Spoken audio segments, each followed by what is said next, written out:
This interrogation didn't last hours. It lasted just 10 minutes. And by the end of it, he changed his entire story.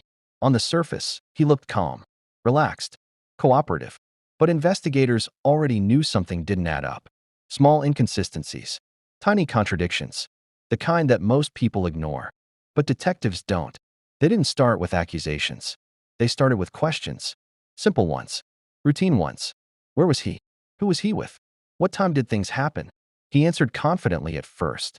Too confidently. Then the tone shifted. The investigators gently introduced details. Details he hadn't mentioned before. That's when his posture changed.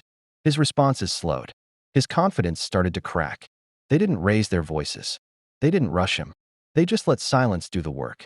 And in that silence, he started filling in the gaps himself. Small corrections, then contradictions, then pauses that lasted longer than his answers. Within minutes, the story he came in with was no longer consistent. And that's the moment investigators were waiting for. Not a confession, but a breakdown in certainty.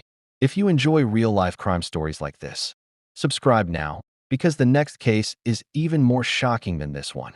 Interrogations aren't always about pressure. They're about patience. Because sometimes, the truth doesn't come out when someone is forced. It comes out when they can't keep their story straight anymore. And tell me in the comments, do you think people confess because they're guilty or because they're mentally cornered?